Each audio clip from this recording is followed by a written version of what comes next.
Ladies and gentlemen, boys and girls, welcome to another podcast episode of the Coffee Roaster warm-up sessions. And as you've probably read the title, today we're talking about something very interesting, something that I probably don't understand fully, but we're going to take this apart and talk about it a little bit. But like always, we start every single episode with a little taste of some batch brew, some drip coffee, a black coffee, what else do people call it? A cup of joe, some brew. Yes, sir. Tasty treat. That's You good walk in, you're like, what can I get you today? And they're like, I want a coffee. What do you give them? I mean, a bag. I mean, what do you give them? You can give them a ton of things. Just a sack of green coffee. I know. Some roasted coffee. I mean, it confuses me. What do you? When people say I'd like an iced coffee, I'm like, how do you want it? Do you want it with milk? Want it just black? What kind of iced coffee do you like? Do you want I don't know. Do you want an ice flashed pour over? Dude. Do you want just hot drip over ice? Do you want an iced cappuccino? Do you want a steamed cold brew? Do you? That's where I was going. Do you want just cold brew steamed? I don't know. Man, I was just at the Fork. Oh, I last haven't week. been there for a long time. And beautiful, beautiful morning. Very amazing. Probably one of my favorite restaurants in town. Probably. Went in there.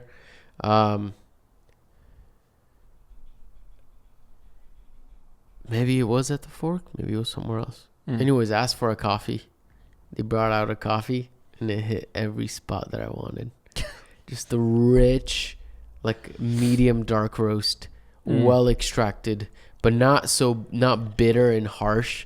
And I was like, yes, this isn't my type of coffee, but I'm enjoying every bit of this with my breakfast. It's delightful. It works. Yeah. Sometimes I'm you need trying to think if I've done that recently. I don't know. I don't think I have. That's a problem working in coffee. Yeah. You don't have many of those encounters and experiences. Encounters of the fifth kind. not the third wave kind. But when the are we fifth gonna have kind. UFOs and aliens brewing like pour overs? I mean, or they probably wouldn't. I don't know. They have their own mechanisms. Dude, they of probably extracting are. the seed. Maybe they have their own seeds. I bet they're brewing with a siphon. They're definitely not a V60 creature. They're definitely siphons or like some kind of magnetic pole where they pull the ground without, I don't know, right back up. Dude, I would say it's quantum coffee. They're just like thinking and it's like brewing and like manifesting and creating, and all of a sudden you didn't realize you haven't even consumed a cup of coffee, but you've already fully experienced it. It's like all in one. It's like everything's happening at once. You're experiencing the flavors and the experience of brewing. I mean, quantum coffee, it's out there, folks, somewhere in the metaverse. Well, the multiverse, that's what I meant to say, not the meta. It's out there. The multiverse. It's in all of the verses. Many verses. Alien verses. This podcast is about to go off the rails. We need to bring it back in. Yeah. I mean, we are talking about some strange things. Yeah, we are talking about some strange encounters. But yeah, folks, I mean, before we get right into it, go to a local diner, sit down, and they ask you, would you like anything to drink? I just love don't even say black coffee, just say, I want a coffee. And they know. They'll get you a diner mug with some coffee. Yep. That's it. You don't complain. No sugar, no creamer, nothing. Just string it as is. You ask for the eggs with two bacon slices on the side. Unless you're vegan, then you can go with the. Don't go to their diner then. No, they have like vegan sausage. I mean, you can go for that. Yeah, I guess so. Yeah, it's tasty. Yeah, it's okay. I mean, this is what, like roasted 3-month-old coffee? 2 months, 3 months, 2 months, yeah. But still has like the body sweet. Mm-hmm. It's complex a little bit. No, it has like, I don't know. It's complex, like when it comes to acidity and sweetness, maybe to play on that, but it's not really complex like with like wild aromatics or, you know. It's just like, I mean, obviously it's a little too far off of roast, but it just has like a really nice, sweet, juicy body. You know what this reminds me of? Yes, it does. No, you don't know what I'm gonna say. I'm gonna come off of like totally wild. Ilsa's Finca de Canes from Ecuador. That's what it reminds me of. Not even close. Not even close. I'm not gonna agree with that. That's where I mean. I'm not serious. No, I don't know. I don't think that's What the origin coffee is this coffee from? Oh, that's a good question. I think it's a Colombian. Well, Colombia Pink Bourbon. okay, I'm not too far. Dive in. I'm gonna do some fact checking real quick. Wonderful. Yeah, I don't know. I guess I'll just keep you guys entertained while Sergi does some research. We need a fact checker on the podcast. We used to. Yeah. Shout out to that one episode that the fact checker was here. So yeah, just serving, tasting a little bit of Regalia coffee. Was a roast defect kit, which is like a small defect kit that Scott Rayo puts together to help roasters. And it's a fun little experience. It's a fun little challenge for your palate. It's interesting. It's intriguing. It's usually a tasty coffee. And yeah, so that's what we did it like a month ago. And we just had some leftovers, and we're like, why not just throw it on the batch? So, yeah. It works. Yeah. It's tasty. It's good. It's a good roast. Yeah. But in news, I've bought some coffee recently. Yes, Good, exactly. Tasty stuff. All of them were from El Virgil, the Bader family. Good stuff. I love buying coffees that we're serving. It's challenging. It's exciting. It's kind of maybe sometimes damaging to the ego and comparison of roasting styles between different brands. But it's always good. I would highly recommend that. If you're in the roasting business, buy coffees from folks, especially if you can get the same lot. That would be insane. But at least from the same producers and same varietals and all that helps. But anyway, so I bought some coffee from, actually, you and I were roasting, and I was scrolling through the gram, and it got me because Christopher Farron posted about the drop of the Koji Supernatural from El Virgil. It's okay, we'll define this a little bit more, but it's a new processing method that's kind of hit the industry where they go into some crazy stuff, almost as crazy as Encounters of the Fifth Kind. But not so crazy. It's a little crazy. Yeah, it's a little wild. It's a little wonky. But I snagged the coffee and pre-order and recently got it, what was it, last week or so? A small little box, 150 grams, dove into it. And super tasty.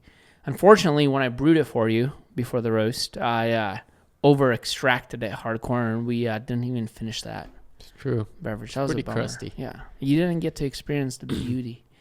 I don't like it. I'm going to buy another one next time they launch it. I have a hard time. You guys know, if you've been around the podcast, you guys know my opinion on these supernatural, triple natural, upside down. Whoa. Fermentations. Yeah, all these things.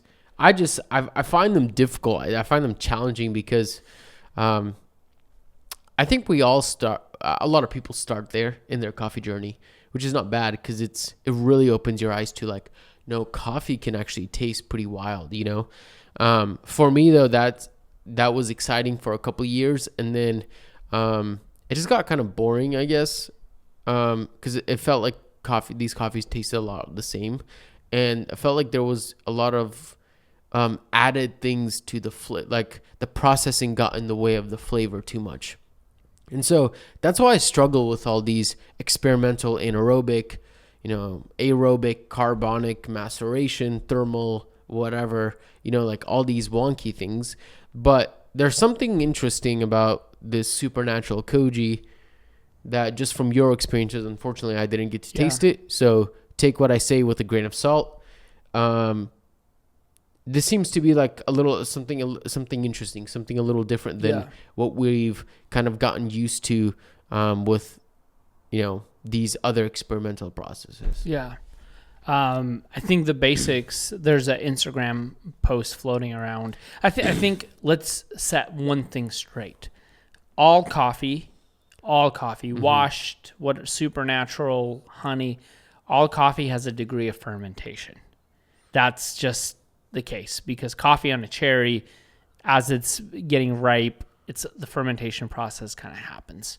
But it's different when you start combining the method of like a natural or not combining what I'm talking about, just using different methods to increase or decrease that fermentation. Yeah, and it's much different. Yes, it's much different. So that's why, like you were saying, like a lot of the times these fermented coffees taste the same because of just that method.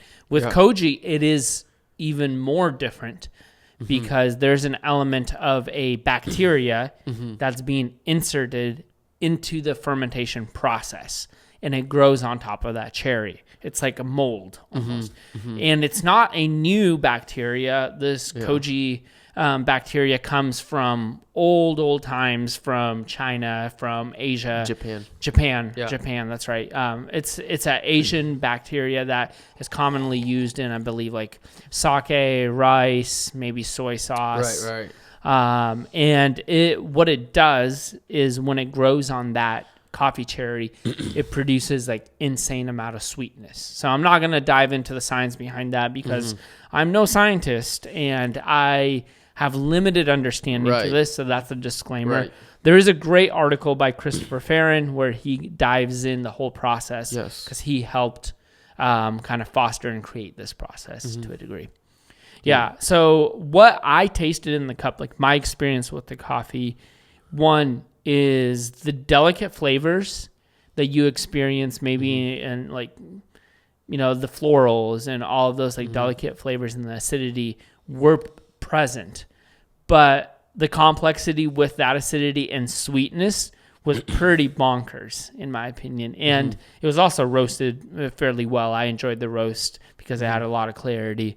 But that sweetness was very different, unlike any other natural I've experienced.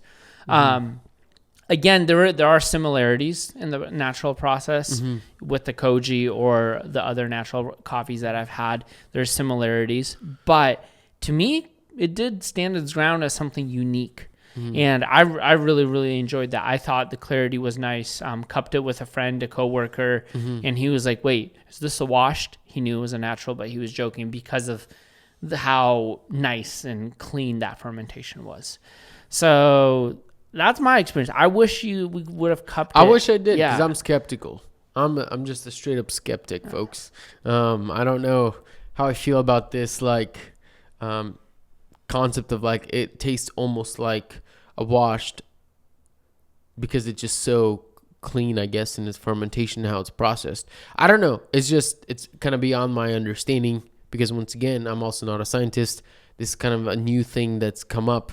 But apparently there's a lot of good things. And so you read a little bit about this coffee and what the producers were saying.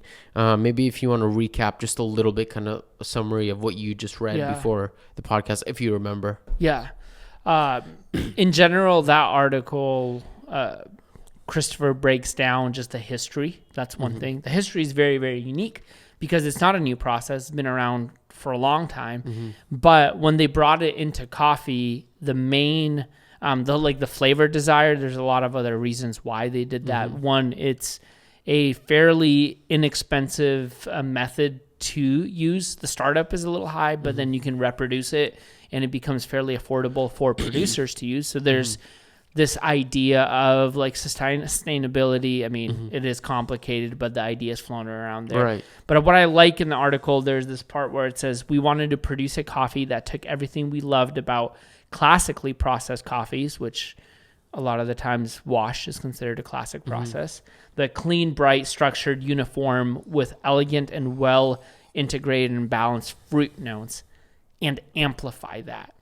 So that's where that idea comes from. Like this coffee is like a wash coffee on steroids because that clarity and the complexity that we love in wash coffees, this Koji process helps elevate that. Help bring that to another level. Then it says, we weren't setting out to create a new profile. We were trying to elevate a coffee that was already exceptional. So yes, this coffee also starts with, I mean, we serve the Elias and Shady coffee as well from those producers. They already do a good job in like processing coffees. So this already took their hard work and elevated to a different level. And honestly, after experiencing the coffee, I'm like, that's how I would sum it up. It is like, it's a very, very nice coffee in general. Like, it's probably one of the tastiest naturals I've had. I'm going to still hold on to Diego's coffee. That coffee still blows me away, the thermal shock. But this coffee is definitely up there in that category for me. Man. Well, yeah. I guess I'll just wait until I get my hands on Manhattan Coffee Roasters. Because I guess I know Christopher with his coffee roasting company did a very small mini drop. Yeah. That was very limited. But I guess now there are a couple roasting companies around the world that have gotten their hands on it. So I'm intrigued. I'm looking forward to it. And when it comes to these processes, like I just hope that the process, like I love that it was more about like elevating what the coffee already had in it, and the sustainability aspect and the repeatability aspect is also very intriguing to me. Like I'm all for that. I'm all for consistency as well. And so for me, I'm like, yeah, I'm open to these interesting coffee processes that have the potential to push the coffee industry forward in many exciting and tasty and delicious ways. I just don't think it's been done so far, in my opinion, which once again, take it with a grain of salt, hasn't been done, at least to what I would love and appreciate, but I don't know. I'm intrigued once again, like these are just thoughts on the fly. I wish that brew that we brewed came out decent. That's a bummer. But I'll just be waiting for Manhattan because I know Narrative is going to be serving them soon. So we'll have that Koji on the shelves. So hopefully the Koji, So folks, if you want to get your hands on something like that, look out for the Koji Process. I think that's what it's called. Yeah. And it's floating around there.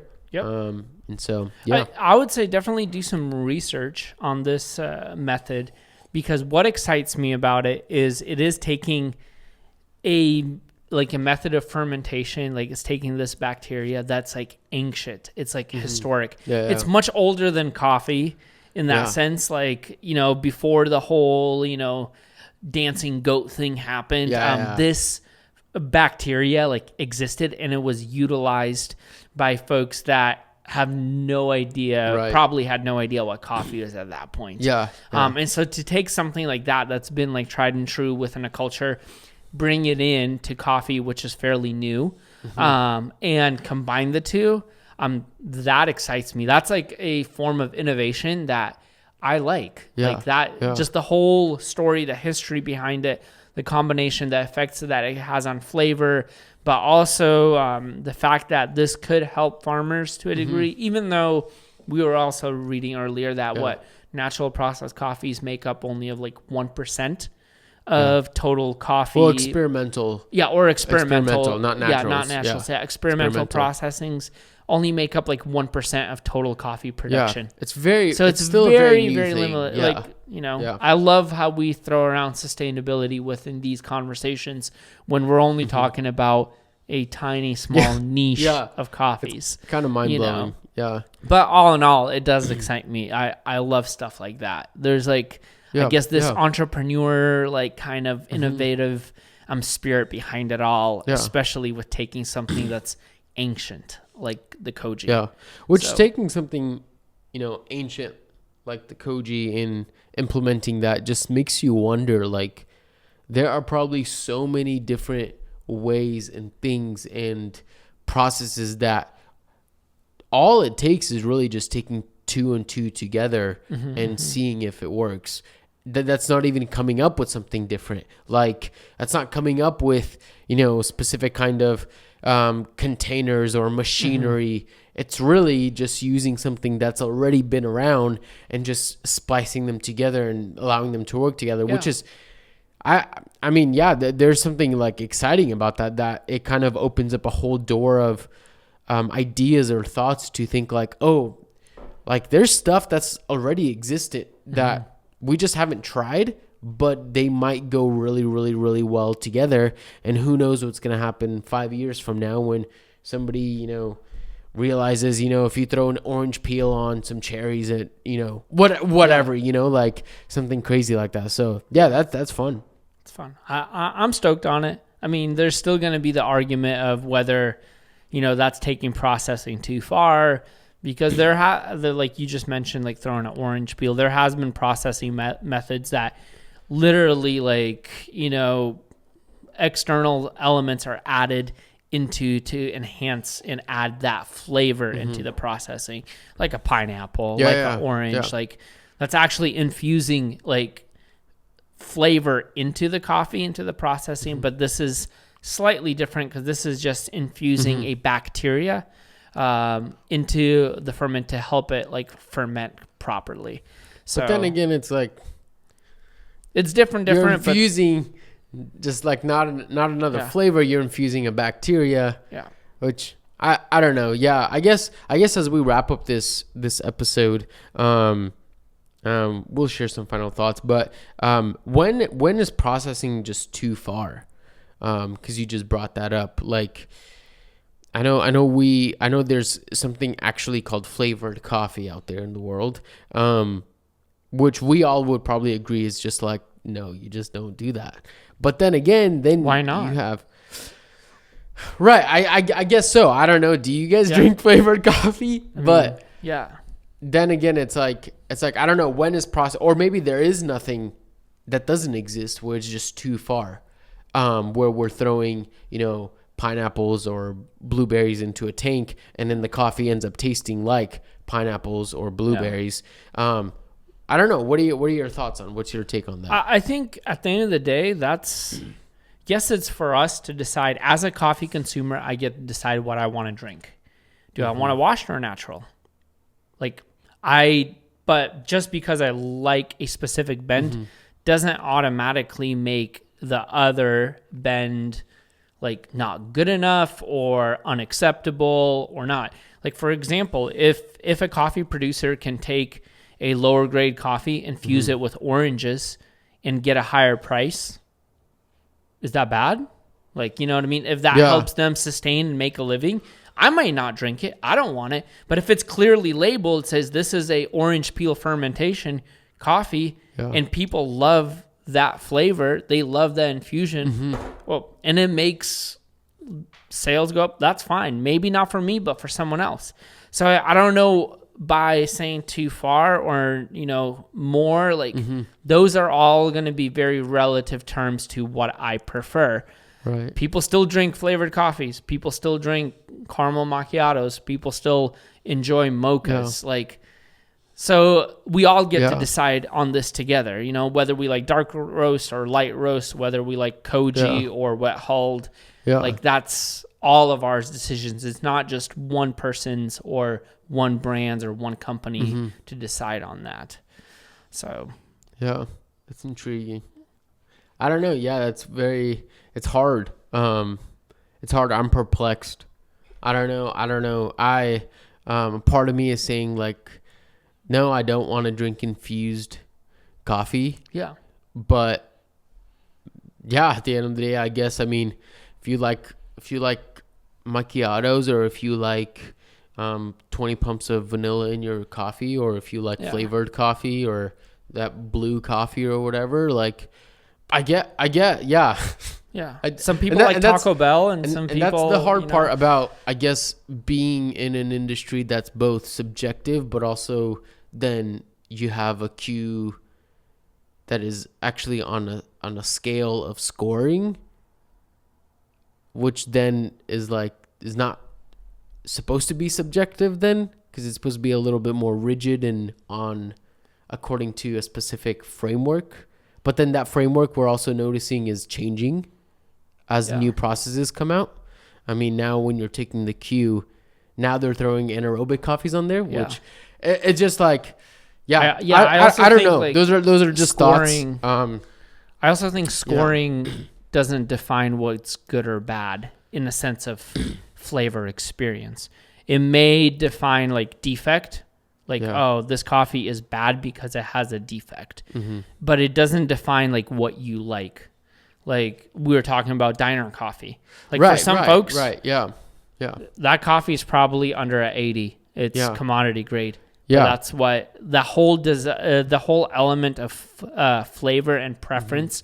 Scoring doesn't define that. Yes, scoring gets complicated when you're talking about clarity of cup. What I mean mostly is like when I for sure agree is like most of these things are very subjective. Like if you like it, you like it. If you don't, you don't. Yeah. But then it's like when you intermix, then like when we're sourcing coffee, when you integrate cup score, then what does that mean? Yeah, what does that mean? Yeah. When in reality, I could really love an 82 coffee. Yeah, for sure. Yeah. So for somebody, it's an 82, but for me, it's like a 90 because I just love it so much. You know, it's like that's where I'm like, I don't know. Long story short, folks, I'm still trying to wrap my mind and figure out what this means. And I think a lot of people in the industry are to a certain extent, but I don't know. Yeah. All in all, Koji's exciting. Go read up on it. Educate yourself. Hopefully we inspired you to do that. Yeah, and really go pick up a bag if you can. It's probably going to be a little pricey and expensive, but it's definitely something interesting and fascinating to have at least once on your coffee bar. You know? Yeah, totally. I don't know, folks. Anything else, Serge? That's it. I think that's it. All righty. Good convo. Yeah. Well, guys, pitch into the conversation down in the comment section of the YouTube video. If you're watching this on YouTube, or hit us up on Instagram or something. We'd love to hear your thoughts about what this perplexing and kind of intriguing conversation, what your take is on that. But that being said, folks, thank you so much for listening, and we'll see you guys in the next one. And remember, reflect what's good.